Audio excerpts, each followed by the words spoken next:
मित्रों, गांधारी गांधार देश के सुबल राजा की पुत्री थी। क्योंकि वह गांधार की राजकुमारी थी, इसलिए उनका नाम गांधारी पड़ा। देखिए, गांधारी के जन्म के बाद जब पंडितों ने उनकी कुंडली बनाई तो उनकी कुंडली में एक दोष नजर आया। इस बात की जानकारी पंडितों ने गांधारी के पिता को दी और कहा कि गांधारी की कुंडली के अनुसार इसके 2 विवाह होंगे।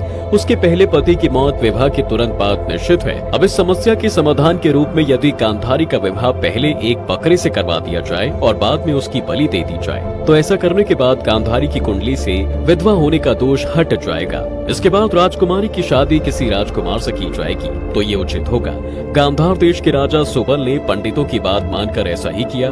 पहले एक बकरे से गांधारी का विवाह किया और बकरे के मारे जाने के बाद गांधारी को प्रतीक रूप में विधवा मान लिया गया। जब गंगापुत्र भीष्म नेत्रहीन धृतराष्ट्र के साथ गांधारी के विवाह का प्रस्ताव लेकर गांधार पहुंचे तो वहां के राजा सुबल ने इस प्रस्ताव को स्वीकार कर लिया।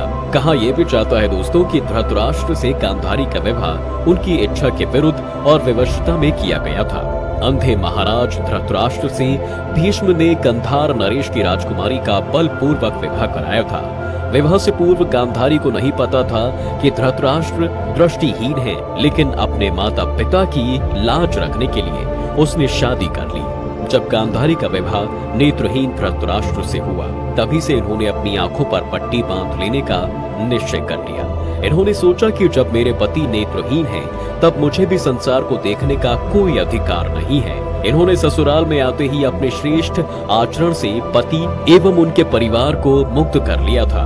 हस्तिनापुर के महाराज धृतराष्ट्र की पत्नी और दुर्योधन आदि कौरवों की माता गांधारी की भगवान शिव में विशेष आस्था थी और ये शिव के परम भक्त थी। एक पवित्रता के रूप में गांधारी आदर्श नारी सिद्ध हुई थी। अपने पति धृतराष्ट्र के अंधे होने के कारण विवाहोपरांत ही गांधारी ने भी आंखों पर पट्टी बांध ली तथा उसे आजीवन बांधी रही। संसार की पतिव्रता देवियों में उनका विशेष स्थान है। मित्रों, इन्होंने कौमार अवस्था में भी भगवान शंकर की आराधना करके उनसे 100 पुत्रों का वरदान प्राप्त किया था। गांधारी एक पतिव्रता होने के साथ ही अत्यंत निर्भीक और न्याय प्रिय महिला थी। दयुक्त क्रीड़ा में जब कुलवधु द्रौपदी के साथ अत्याचार किया गया, तब इन्होंने दुखी होकर उसका खुला विरोध किया था।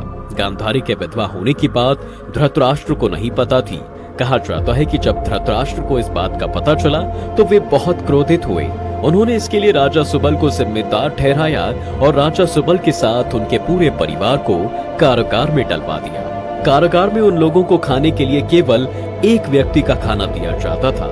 एक व्यक्ति के भोजन से सबका पेट कैसे भर सकता है? यह पूरे परिवार को भूखा मारने की साजिश थी। राजा सुबल ने निश्चय किया कि ये भोजन केवल उनके सबसे छोटे पुत्र को ही दे देंगे ताकि उसके परिवार में से कम एक सदस्य जीवित रह सके। वह छोटा पुत्र शकुनी था। अब जब मित्रों सुबल का अंतिम समय आया, तब उसने अपने पुत्र शकुनी को आदेश दिया कि मेरे मरने के बाद मेरे शरीर की रीढ़ की हड्डी से पासे बनवाकर उसे अपने पास रखे रहना।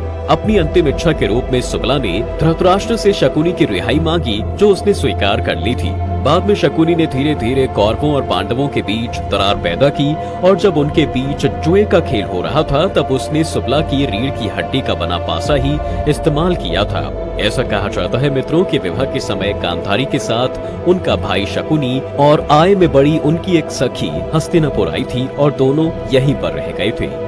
धृतराष्ट्र इस जन्म में ही नहीं बल्कि अपने पिछले जन्म में भी अत्याचारी राजा ही थे। हमारे सभी धर्म ग्रंथों में कहा गया है कि मनुष्य के पिछले जन्म के बुरे कर्म उसका पीछा कभी नहीं छोड़ते और किसी न किसी रूप में उसे उसके द्वारा किए गए बुरे कर्म की सजा जरूर मिल जाती है। यह सजा सिर्फ उसे ही नहीं मिलती बल्कि उसके साथ रहने वाले दूसरे लोगों को भी भुगतनी पड़ती है। ऐसा ही कुछ हुआ था महाभारत के एक अहम पात्र धृतराष्ट्र के साथ। मित्रों, हम सब जानते हैं कि धृतराष्ट्र जन्म से ही अंधे थे, लेकिन बहुत कम लोग ही ये जान पाए हैं कि उनके अंधे होने के पीछे उनके पिछले जन्म के पाप थे। इतना ही नहीं, धृतराष्ट्र गांधारी के पहले नहीं बल्कि दूसरे पति थे। कहा जाता है मित्रों कि अपने पिछले जन्म में धृतराष्ट्र एक अत्याचारी और दुष्ट राजा था। एक दिन वे अपने सैनिकों के साथ जंगल में शिकार के लिए गए। रास्ते में एक तालाब में हंस अपने बच्चों के साथ तैर रहा था। राजा को उस हंस की खुशी देखी नहीं गई और उसने अपने सैनिकों को आदेश दिया कि वो फौरन ही उस हंस की आंख निकाल कर ले आएं। राजा का आदेश सुनते ही सैनिकों ने ऐसा ही किया। हंस के विलाप में उसके बच्चे भी मर गए। अपने इसी पाप के कारण उस राजा ने अपना अगला जन्म धृतराष्ट्र के रूप में लिया, जो जन्म से ही नेत्रहीन पैदा हुआ था। अब मित्रों, हम सब ये भी जानते हैं कि महाभारत का युद्ध पांडवों और कौरवों के बीच हस्तिनापुर के राजपाट को लेकर हुआ था। लेकिन सिर्फ ऐसा नहीं है, इस युद्ध की नींव तो पहले ही गांधारी के परिवार वालों ने रख दी थी। गांधारी अपने भाई के चाल को समझती थी और वह अपने पुत्र को बुराइयों से दूर रहने को कहती थी, लेकिन उसकी एक नहीं चलती थी। पति, भाई और पुत्रों के बीच गांधारी विवश थी। तो मित्रों, आज की इस वीडियो में फिलहाल बस इतना ही। आपको ये वीडियो कैसा लगा हमें कमेंट करके जरूर बताएं। धन्यवाद।